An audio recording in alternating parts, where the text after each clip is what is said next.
y estamos estudiando aquí en la Ciudad de México el libro de Eclesiastés.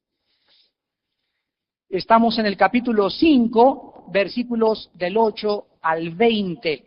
Eclesiastés 5, del 8 al 20, y el tema que vamos a desarrollar en esta noche, de acuerdo a nuestro pasaje, se titula El engaño de las riquezas. El engaño de las riquezas.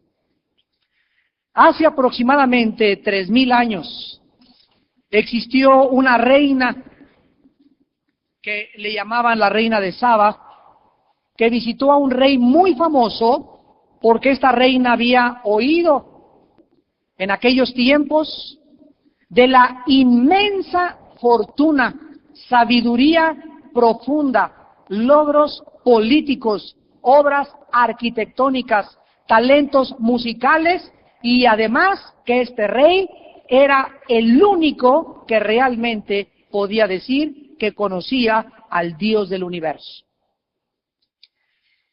Pero ella sospechaba que todos estos comentarios y rumores que le habían llegado donde ella vivía eran algo exagerados. Ella no podía creer que un hombre pudiera tener todo lo que le decían que tenía el rey Salomón, y entonces esta reina, para satisfacer su curiosidad, se dirigió hacia la ciudad de Jerusalén para conocer personalmente a este rey famoso que le habían contado. Y veamos en el primer libro de los Reyes, capítulo 10. Primera de Reyes, capítulo 10. Vamos a tener todo esto de trasfondo para conocer los antecedentes de la conferencia sobre el engaño del dinero o de las riquezas. Dice en Primera de Reyes, capítulo 10, versículos 4 al 7. Cuando la reina de Sabá vio toda la sabiduría de Salomón y la casa que había edificado, asimismo la comida de su mesa, las habitaciones de sus oficiales, el estado y los vestidos de los que le servían, sus maestresalas y sus holocaustos que ofrecía en la casa de Jehová, se quedó asombrada. Y dijo al rey: verdad es lo que oí en mi tierra de tus cosas y de tu sabiduría, pero yo no lo creía hasta que he venido y mis ojos han visto que ni aún se me dijo la mitad. Es mayor tu sabiduría y bien que la fama que yo había oído. Y en el versículo 23 y 24 de este mismo capítulo, dice la Biblia que así excedía el rey Salomón a todos los reyes de la tierra en riquezas y en sabiduría. Toda la tierra procuraba ver la cara de Salomón para oír la sabiduría que Dios había puesto en su corazón. Este acumulamiento de fama, de poder, de dinero, de conocimiento, etcétera, etcétera, parece ser que es el sueño de toda humanidad. Vamos a pedir silencio ahí atrás, parece que hay un radio prendido o algo. Pedimos silencio, por favor. Pero realmente esto es así. Todo mundo está soñando con tener fama, poder, popularidad, riquezas, talento, mujeres. ¿Qué nos podría decir el personaje del cual vamos a hablar, que vivió todas estas circunstancias de la vida, y cuáles serían sus consejos después de tener todo lo que tuvo? Esto es precisamente lo que nos relata Eclesiastés capítulo 5, versículos del 8 al 20. Vamos pues a Eclesiastés, a nuestro estudio en esta noche, y escuchemos de los labios de este personaje asombroso, el cual ha tenido, de acuerdo a la Biblia, la más grande riqueza, sabiduría, poder, popularidad, que nadie antes que él, ni tampoco dice la Biblia después que él, ninguna persona ha tenido. Y escritos aquí en este pasaje, entre las líneas que vamos a estudiar, se encuentran 3 proverbios relacionados con las finanzas. El primero tiene que ver con la opresión en el versículo 8 y 9. El segundo con la insatisfacción, versículo 10. Y el tercero con la frustración, versículos del 11 al 2. Veamos en primer lugar, pues, la opresión. Dice el versículo 8 y 9 de Eclesiastés 5. Si opresión de pobres y perversión de derecho y de justicia vieres en la provincia, no te maravilles de ello, porque sobre el alto vigila otro más alto, y uno más alto está sobre ellos. Nosotros sabemos que el rico o la persona que tiene dinero inmediatamente se cree que ejerce un poder de control o controlador, y ese poder, desgraciadamente, lo usan la mayor personas que tienen riquezas para intimidar, para oprimir y para explotar a los que no les oponen resistencia, esto es, a las clases marginadas o a los pobres. La abundancia del dinero trae, desgraciadamente y frecuentemente, mucha soberbia al ser humano. Mucho poder y abuso de autoridad sobre los indefensos, repito, y los desprotegidos. Este poder casi siempre dirige a la persona que tiene dinero a comprar más tierras, más negocios y hacer más dinero con el propósito, llega un momento en que ya no es el dinero, sino el propósito de tener más poder. En el libro de Proverbios, capítulo 18, versículo 23, el rey Salomón escribió estas palabras. Proverbios 18, 23. El pobre habla con ruegos, mas el rico responde durezas. Aquí estamos viendo el contraste entre las personas desprotegidas, desposeídas, tienen que rogar: por favor, mi patroncito, ayúdeme, deme una caridad, deme una limosna. Pero la persona que tiene, ¿verdad?, su respuesta y su lenguaje es totalmente diferente.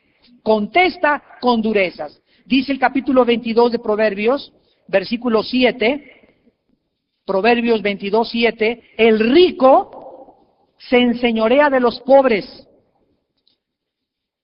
Perdón, me está distrayendo mucho los audífonos aquí. Me llega todo lo que le dicen los audífonos aquí. Ya hemos dicho que, por favor, me está distrayendo cantidad los audífonos. El rico se enseñorea a los pobres, y el que toma prestado es siervo del que presta. Otras veces la persona que tiene dinero sube a un puesto político con el propósito, repito, de oprimir. La persona rica usa su dinero para poder subir políticamente muy alto, y ya que esté en ese puesto, esa persona ejercer opresión, ejercer intimidación, ejercer amenaza sobre las clases protegidas. Vamos a hacer una pregunta que es muy importante contestar. ¿Significa esto que deben ser eliminados los ricos y el dinero debe ser distribuido equitativamente, como lo establece la política o la filosofía marxista-leninista? Carlos Marx, cuando vio esta opresión en el mundo, del mundo capitalista, sobre la burguesía y sobre los pobres y los explotados, él dedujo de que era imposible que mientras el capitalismo prevaleciera, pudiera haber igualdad y equidad en el mundo socialmente. Sin embargo, en la Biblia se nos da otra respuesta. Para nada, porque este principio sería socialista, sería comunista, y es el principio de una teología que se llama en Sudamérica, y ahí comenzó la teología de la liberación. Esta no es la de la liberación de los demonios, se le llama teología de la liberación aquella enseñanza que mezcla el marxismo con el cristianismo. Hace muchos años, en los 60s, hubo un curita, un padre de la iglesia romana, que se llamaba Camilo Torres, muy famoso él, y era un hombre sincero, era un hombre que estaba cansado de ver la opresión, la pobreza en Centroamérica principalmente, y entonces este curita se quitó la sotana y dijo: ya no voy jamás a usar esto, y la cambió por una ametralladora. Y él, de acuerdo a sus postulados, concluyó de que era importante arrebatar esta opresión y esta forma de tratar a los pobres a través de la violencia. Y de ahí surgió un movimiento que se llamó Guerra de Guerrillas.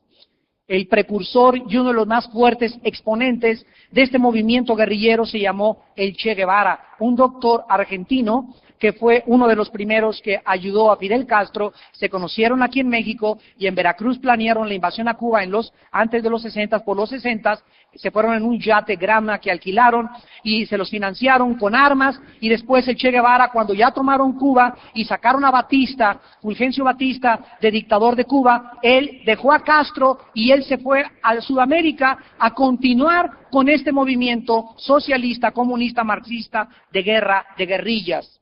Cuando el Che Guevara estaba en Bolivia, fue descubierto, los campesinos no lo entendieron, no estaba preparado Sudamérica para eso, no podía prosperar este movimiento, los soldados lo capturaron y lo asesinaron allá en el país de Bolivia. El Che Guevara se convirtió en los 60 en una persona que era el representante. Me acuerdo yo en esa época, todos los estudiantes todos teníamos en nuestro cuarto una foto, un póster del Che Guevara. Era nuestro ídolo, porque era el abanderado de la nueva revolución social en el mundo. Sin embargo, esto no duró más de 25 años, cuando en 1989 el premier ruso, Mikhail Gorbachev, se paró ante el mundo y reconoció que era un sueño utópico, era una imposibilidad, la subsistencia del socialismo comunista fuera del capitalismo. Dijo, necesitamos el capitalismo y tenemos más de 8 años muriéndonos de hambre en Rusia. ¿Por qué? Porque quisieron aislarse del capitalismo, y esto es un error gravísimo social y filosófico y políticamente. Entonces ahora vemos, ¿verdad?, que ya hasta hace unos días ante nuestros ojos, Corea del Norte se une con Corea del Sur, ya se están formando por todos lados bloques, es imposible vivir separados. Pero no podemos nosotros creer que el socialismo es una mezcla de cristianismo, porque el cristianismo tiene una prioridad. Y esto es importante que lo conozcamos también a través de la televisión y de todos nuestros hermanos y consiervos de Dios allá en Centro y Sudamérica. La prioridad de nosotros es predicar el Evangelio de la gracia de Dios. Esta es la prioridad de la iglesia.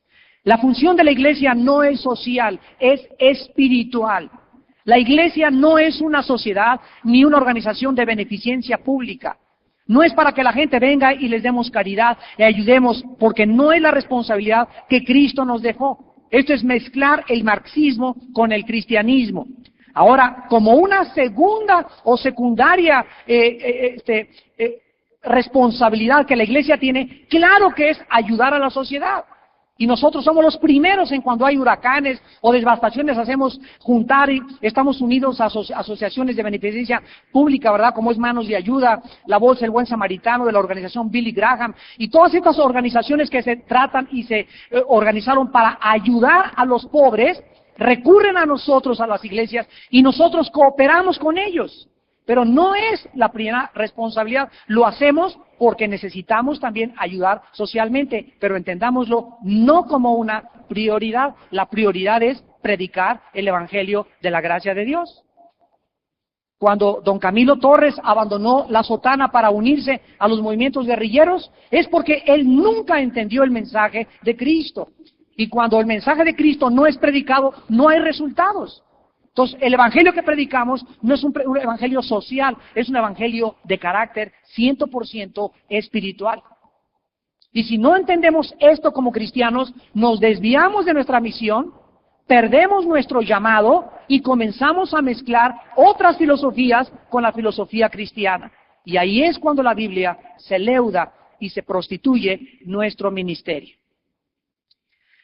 Ahora, nosotros nos vamos a dar cuenta que Dios no nos manda a abolir las riquezas, ni matar a los ricos, lo que dice la teología y la liberación, sino que se nos sugiere, ¿verdad?, es que los ricos, la Biblia dice en 1 de Timoteo 6:17, vayamos y veámoslo, nunca la Biblia dice, repartan las riquezas y se acaba el problema. Ese no es el problema humano. Nosotros podemos repartir ahorita todo el dinero y quedarnos todos en guaraches y repartirlo a los pobres y no va a cambiar la situación del mundo.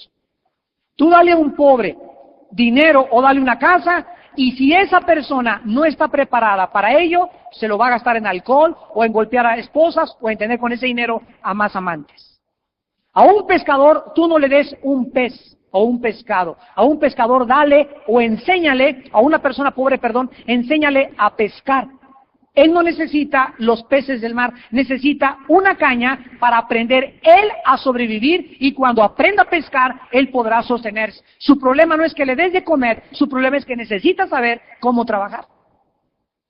Entonces, el problema humano no es la falta de dinero ni la falta de distribución de las riquezas. Esta es una filosofía, entiéndalo, santos de Dios, marxista. Y se nos ha metido tanto en la secundaria y tanto en la preparatoria. Yo formé parte de movimientos marxistas en México. Yo formé parte del Partido Comunista Mexicano. Entonces, yo sé desde qué plataforma estoy hablando. No estoy hablando por hablar. Conozco profundamente esta filosofía porque yo formé parte de esos grupos. Estaba yo convencido de que era la respuesta porque no conocía las Sagradas Escrituras. Y ahora con el Espíritu Santo puedo discernir, puedo separar, puedo ver claramente la diferencia. Está tan altruista ese movimiento y parece que realmente es el verdadero, pero no es la respuesta. Guerrilleros que nos escuchan en Sudamérica también. Les amamos a ustedes, pero están equivocados. No es la lucha violenta lo que va a traer la paz al mundo, sino la predicación del Evangelio del Hijo de Dios. Si están de acuerdo, apláudanle al Señor.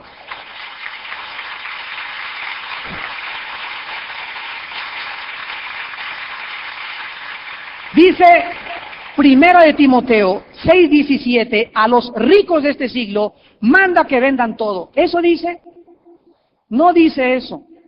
Manda que no sean altivos, ni pongan la esperanza en las riquezas, las cuales son inciertas, sino en el Dios vivo que nos da todas las cosas. Dios nos da todas las cosas, escuchen, en abundancia, para que las disfrutemos.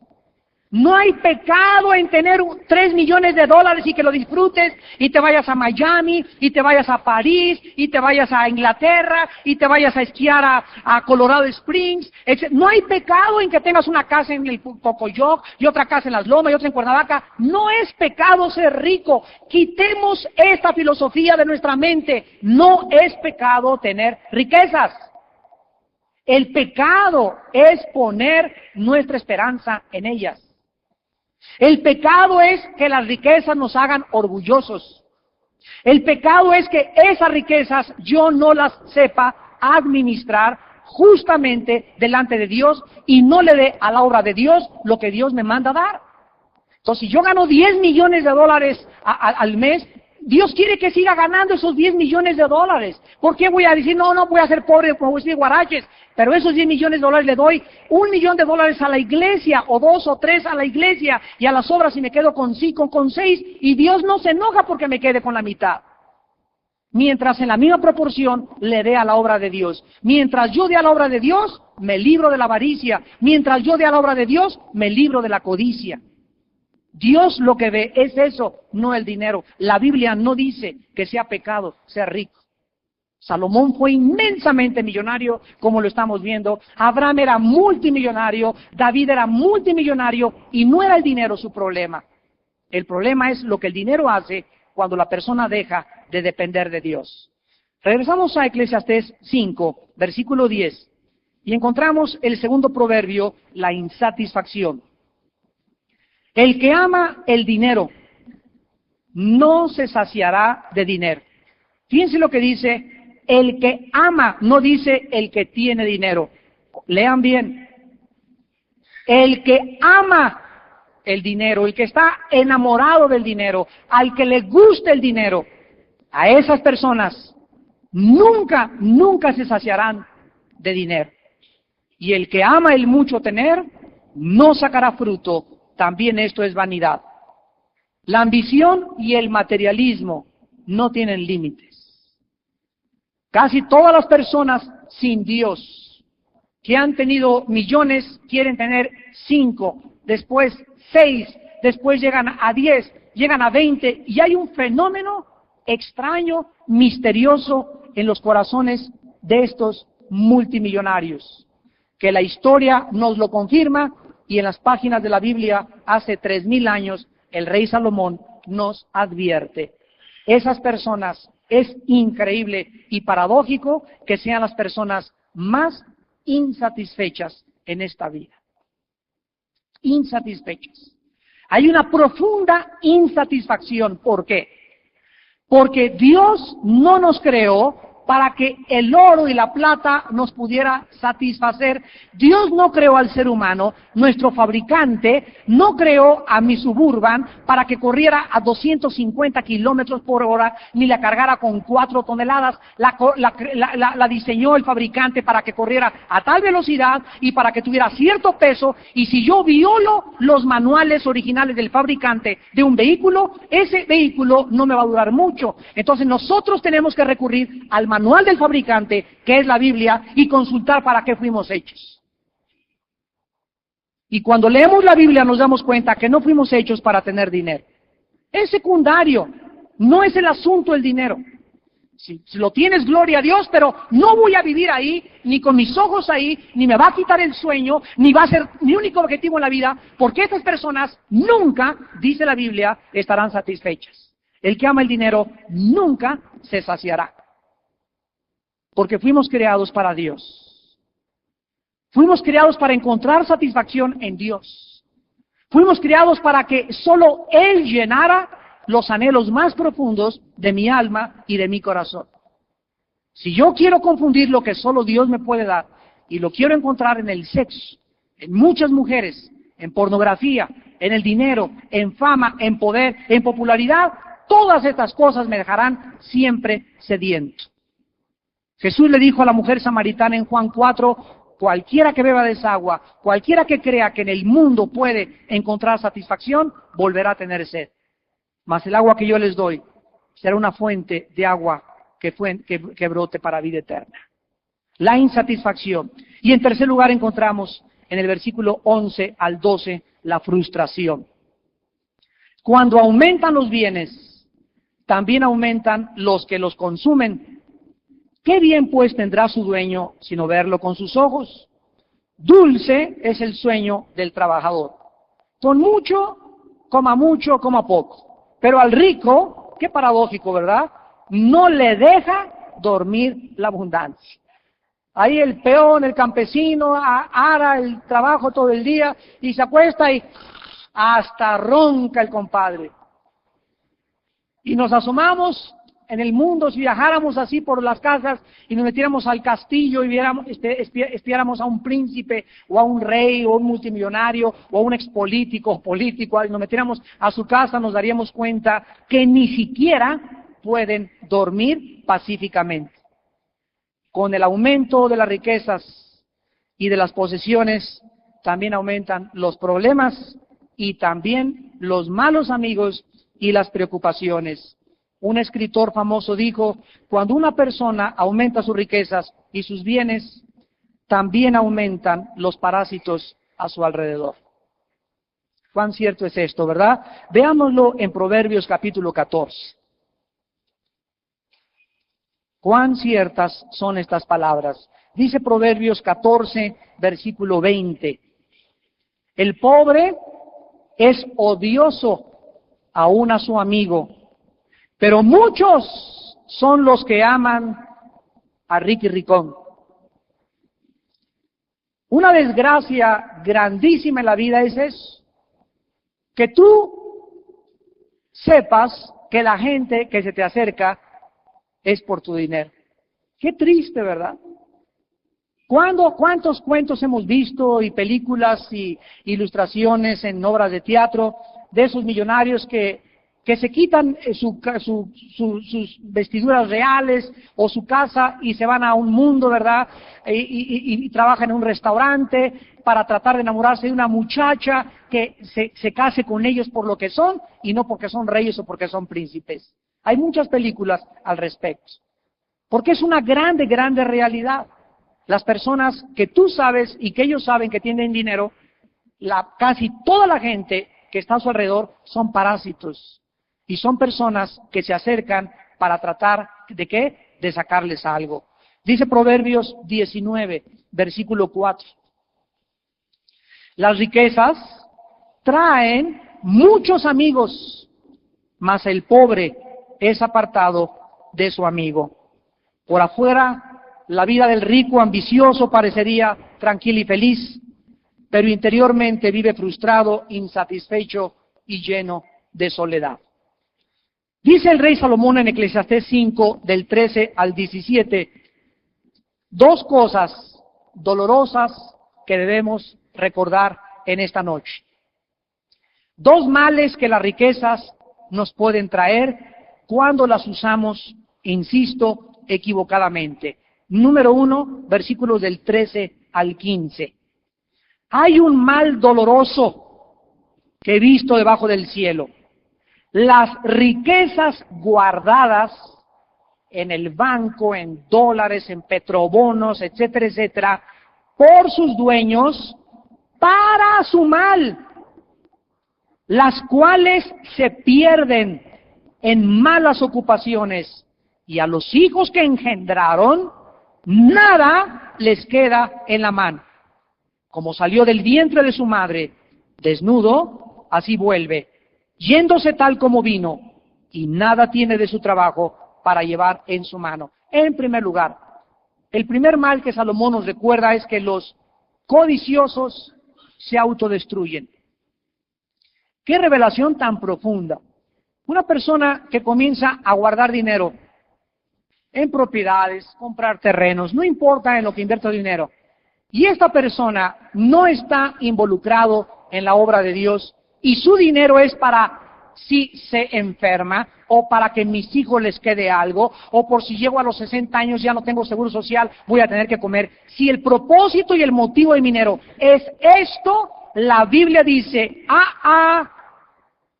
todo eso va a ser como un boomerang, va a ser para tu propia desgracia y para tu propio mal. Y si crees que al morir tus hijos van a heredar lo que tú guardaste, ganado de una forma equivocada, porque dinero mal habido será maldecido, te equivocas. Esas riquezas que les heredes a tus hijos, esas riquezas serán la razón de la destrucción también de tus hijos hasta la cuarta generación.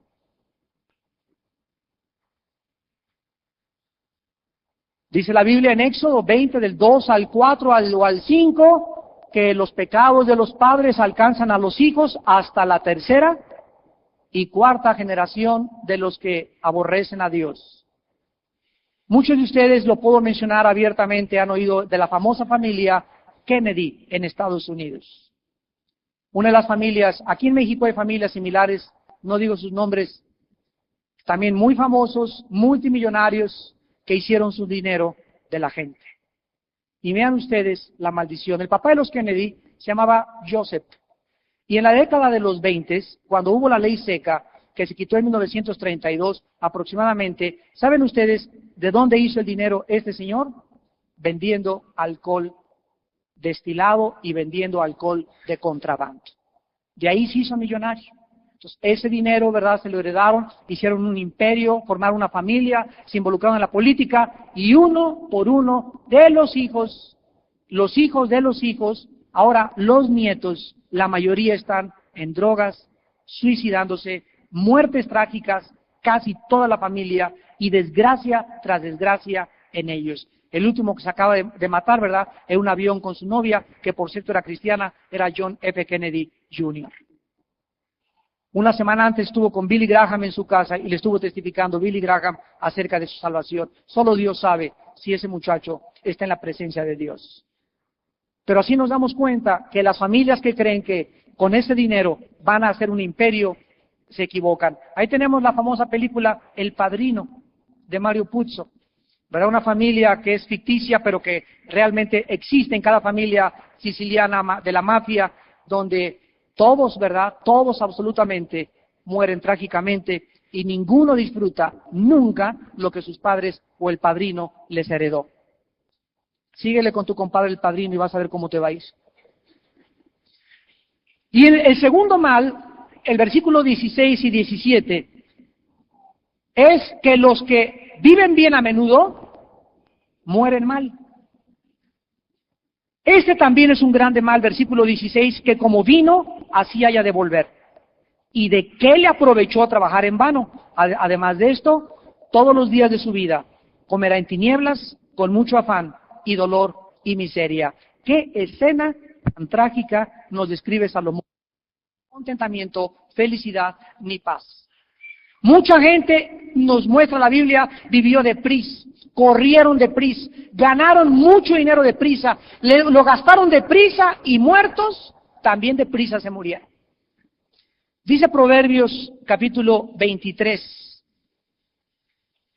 versículos del 4 al 5. Proverbios 23, del 4 al 5. No te afanes por hacerte rico, sé prudente y desiste. Has de poner tus ojos en las riquezas, siendo ningunas, porque se harán alas como alas de águila y volarán al cielo. Proverbios 18, versículo 11. Las riquezas del rico son su ciudad fortificada y como un muro alto en su imaginación. Aquí nos damos cuenta que esto es lo que realmente representan las riquezas para una persona millonaria. Son su protección. Mientras yo tenga dinero, mucha gente dice, mientras tengo cuenta en el banco, estoy protegido contra todo. Cualquier eventualidad, ahí tengo mi dinero guardado. Cualquier problema, ahí tengo mi dinero guardado. Son en su imaginación un muro invisible que los protege. Cuando hay un Dios en el cielo que nos dice, yo soy tu amparo y tu fortaleza. Yo soy tu refugio en todas tus tribulaciones. Alzaré mis ojos a los montes. ¿De dónde vendrá mi socorro? ¿Del Citibank? ¿Del Manhattan Chase Bank? Hay mucha gente que así, de veras, en su corazón, y esto lo digo para vergüenza de muchos cristianos, hay cristianos que todavía siguen creyendo eso. No es verdad, no es cierto que en Cristo sea su fortaleza, lo cantan en los himnos, pero cuando venga el momento de probarlo realmente en tu vida, ahí vas a darte cuenta dónde está tu corazón. Porque donde está tu corazón, está tu tesoro. Y cuando esto sucede, descubrirás que es muy tarde para poder, desgraciadamente, regresar a Dios. Y acabamos en el versículo 18, donde se nos enuncia la lista de desesperación y autodestrucción que traen las riquezas, malas vidas o la codicia de ellas. En este pasaje se nos revelan 3 dones que Dios le da y que están disponibles en esta noche para todos los que los pidan. Si tenemos la perspectiva correcta del dinero. En primer lugar, versículo 18. Pídele a Dios poder disfrutar la vida. Número 1, versículo 18. He aquí, pues, el bien que yo he visto, que lo bueno es comer y beber, y gozar uno del bien de todo su trabajo con que se fatiga debajo del sol todos los días de su vida que Dios te ha dado, porque esta es tu parte. La realidad, dice Salomón, es la siguiente. Les doy mi primer consejo y me despido, dice Salomón, en esta sección de las riquezas. No importa el dinero que tengas, no importa si eres albañil, si eres chofer de taxi, si eres plomero, si eres ingeniero, no importa. Lo importante en la vida no es el dinero o la posición. Lo importante en la vida es disfrutarla. Puedes ahorita llegar a tu casa y tú vives en una choza con petate y tus frijolitos y tus totopos, pero la mano de Dios está sobre tu familia. Y tú llegas en esta noche a tu casa porque tienes paz, porque eres santo, porque eres santa, no engañamos a Dios, y solo esto, solo viviendo, agradando a Dios, nos puede Dios dar el don de disfrutar la vida. Mientras vivimos debemos encontrar satisfacción y disfrute en todo lo que hagamos. Debes disfrutar comerte ese taquito como ese caviar. Debes disfrutar tu bochito como un Mercedes, un Avor, un Audi o un BMW. Debes disfrutar dormir en el campo y en petates y con indígenas y en el Hotel Marisabel Sheraton.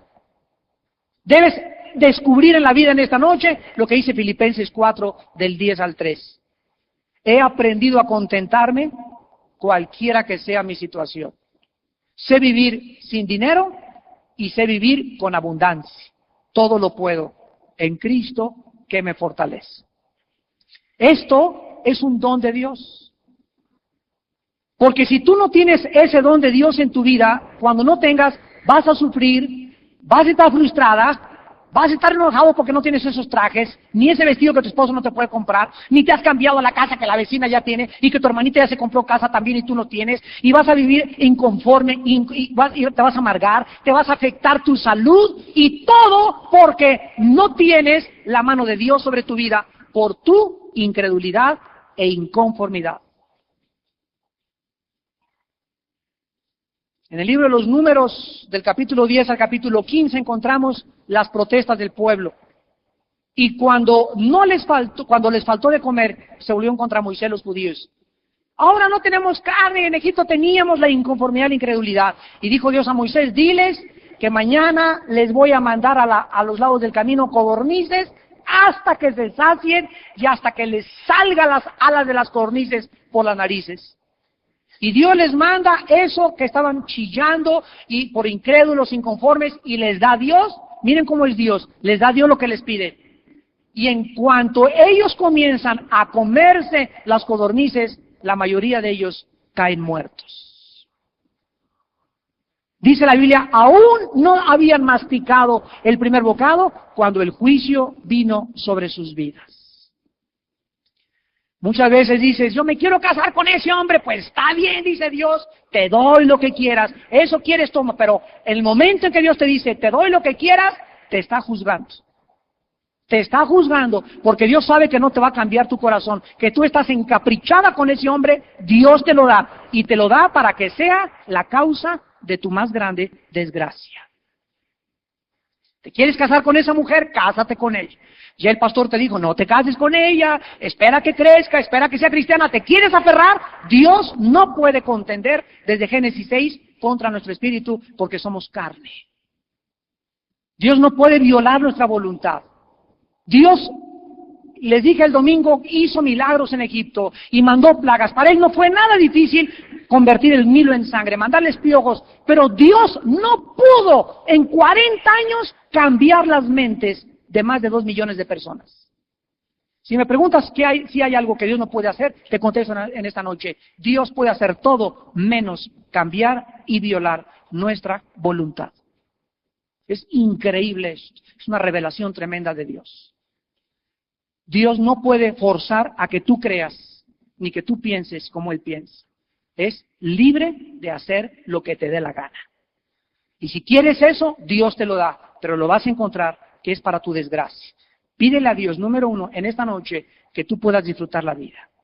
Señor, no me importa si tengo o no tengo dinero, lo único que quiero es estar en paz, Padre, con mi esposa, en paz con mis hijos, en paz en mi trabajo, que tenga salud. Oh Dios, no quiero riquezas, no me sacies demasiado ni me quites mucho, ¿verdad? Como decía Salomón en Proverbios, dame, Señor, tu paz. Es lo más importante de la vida. Quiero disfrutar las vacaciones en Cocoyoc, y las quiero disfrutar en Zapopan, y las quiero disfrutar en la Marquesa, y donde quiera que esté, quiero tu mano sobre mi vida, Señor. Número 2, versículo 19. Asimismo, a todo hombre y a quienes Dios da riquezas y bienes y le da también facultad para que coma de ellas y tome su parte y goce de su trabajo, esto es don de Dios. La palabra don, acuérdense que es regalo. Pídele a Dios, en segundo lugar, satisfacción en tu trabajo. Pídele a Dios eso. Una de las tragedias más grandes es estar trabajando en algo que no estamos satisfechos. Es horrible eso. Y Dios te está probando. Pídele a Dios, Padre, dame un trabajo donde encuentre satisfacción. Ahora, ¿quieres que Dios te lo dé? Antes que Dios te lo dé, trata de agradar a Dios con tu vida. Porque Dios le da estos regalos, ¿a quiénes? A los que caminan en comunión con Él todos los días. te concede Dios las peticiones de tu corazón. Y en último lugar, dice la Biblia, el versículo 20, porque no se acordará mucho de los días de su vida, pues Dios, no el cine, no el dinero, no el sexo, Dios llenará de alegría nuestro corazón. En tercer lugar, pídele a Dios el contentamiento de tu corazón. Que estés contenta con lo que tienes, que estés contento con lo que tienes. La persona alegre y contenta de su vida no se acordará de los muchos días de su vida porque Dios ha llenado de alegría su corazón. Las personas que no están contentas con su vida siempre están, ay, si mi mamá me dijo que no me casara con este, ay, esta casa, Panchita, siempre están así, siempre se están quejando, siempre tienen problemas, siempre están bajo pruebas, nunca tienen alegría en su vida. No pueden disfrutar nada. Ay, está lloviendo. Hay mucho sol. Hay muchos mosquitos. Hay mucho calor. Hay mucho frío. Ay, mamá, la leche está fría. Ay, mamá. ¿Se acuerdan de esa canción, verdad? Bueno, igualitos están muchos. La satisfacción es un don de Dios. Y acabamos leyendo en el Nuevo Testamento, 1 de Timoteo capítulo 6, versículos del 6 al 8. 1 de Timoteo 6, del 6 al 8. Pero gran ganancia es la piedad acompañada de contentamiento. Vamos a traducirlo en el original griego. Vamos de gane cuando siempre estamos en nuestra vida cristiana contentos. Porque si estoy contento en todo, ¿sabe una cosa? Que cuando vengan los problemas, los voy a enfrentar. La persona que enfrenta la vida amargada, la persona que enfrenta la vida descontenta, la persona que enfrenta los problemas siempre con rencores y con insatisfacción, los problemas solamente la van a amargar más, la van a hundir más descontento y más frustrado vivirás. Porque el gozo del Señor, dice Nehemías, es nuestra fortaleza. Entonces, es un secreto, tenemos que, lo que venga mañana, que nos agarre contentos, que te agarre contento. Gran ganancia es la piedad. La palabra piedad es la vida cerca de Dios. La palabra griega, eusebia. Vida cerca de Dios. Gran ganancia es esto. Y dice el versículo 7, ¿por qué? Porque nada hemos traído a este mundo, nada, llegamos sin ropa al mundo. Y cuando nos vayamos, no nos vamos a llevar nada, absolutamente nada. Tu dinero, tus trajes, tu cama, tu colchón, tu televisión, tus bienes, todo se va a quedar con tu familia. Y si esos bienes, regresamos al principio, no fueron obtenidos por la bendición de Dios, sino fueron por la tranza, y fueron por engañar, y por vender alcohol, y por vender droga, etcétera, etcétera, le dejarás a tu familia la más grande maldición. Los maldecirás con tu muerte. Nada nos vamos a llevar. Así que, teniendo sustento y abrigo, estemos contentos con eso. Estemos contentos con lo que tenemos. Toda nuestra historia en México ha sido una historia de corrupción, de ambición, de tener más y más a expensas de los marginados y de los indígenas y de los necesitados. Y ya basta. Ningún partido va a cambiar esto. Escuchen esto. Ningún partido va a cambiar esta situación. La vamos a cambiar nosotros como iglesia. Jesús no dijo, el gobierno es la luz del mundo. Somos la iglesia la luz del mundo. Estos mensajes que estamos dando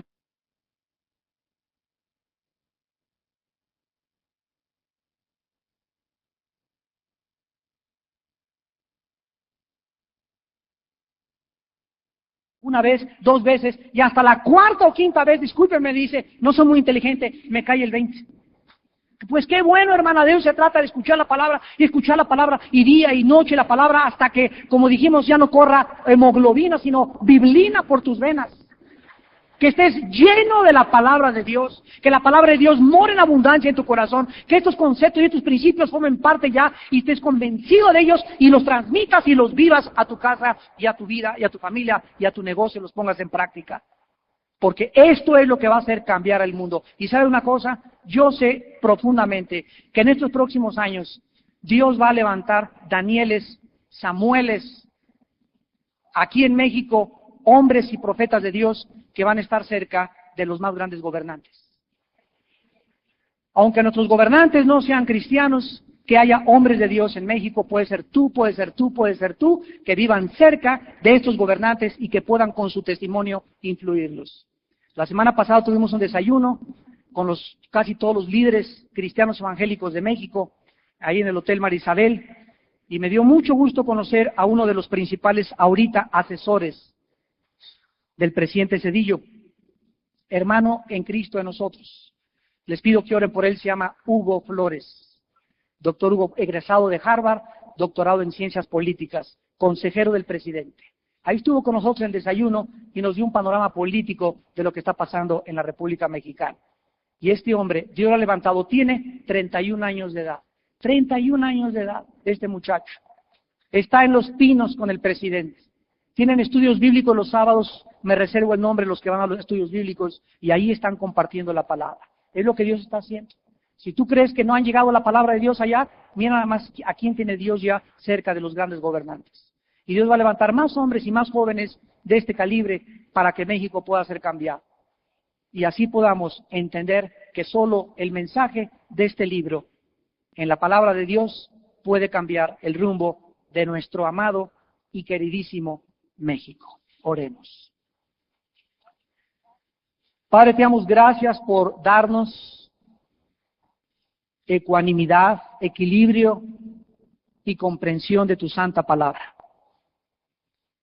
Porque en el consejo de tu palabra, mediante la infusión del Espíritu Santo, podemos nosotros entender las cosas que son del Espíritu de Dios. Gracias, Señor, por abrir nuestra mente en todas las áreas de nuestra vida, principalmente en el área del dinero, el área más peligrosa, porque cuando un cristiano no tiene principios bíblicos para saber usar el dinero, ese dinero lo va a descomponer, ese dinero lo va a corromper, porque solo tu protección nos podrá ayudar a caer en la trampa de la ambición del dinero, el engaño de las riquezas. Gracias, Señor, porque en ti tenemos paz. Tú nos dejaste tu paz, y esta paz es lo único que necesitamos, porque con esta paz enfrentaremos al mundo. Enfrentaremos la pobreza, la desnudez, la persecución, la muerte. Porque hasta el día de nuestra muerte te pedimos que podamos morir en paz. Oh Dios, te pedimos que podamos seguir siendo luz y que este evangelio de la gracia de tu Padre, Señor Jesucristo, sea predicado en toda la República Mexicana. Te pedimos, Padre, ahora por el próximo gobernante que tú nos vas a dar. Solo tú tienes la sabiduría, oh Dios, de saber qué clase de hombre necesita nuestro país. Y te damos gracias por aquel que tú vas a poner, porque sea el que sea, lo vamos a aceptar porque viene de ti. Y vamos a orar por él. Sea lo que sea, y vamos a pedir por su familia, y te pedimos que nos des gracia ante sus ojos. Ante todos los gobernantes, y ante todos los senadores y la Cámara de Diputados, Señor, danos gracia y llévales tu palabra. Que puedan tener esta sabiduría que no tienen para gobernar, porque el tiempo está cerca. Los tiempos son malos y el Señor Jesús viene pronto. Te bendecimos y te damos las gracias. Bendito Jesús, por enseñarnos a vivir. En tu nombre santo. Amén.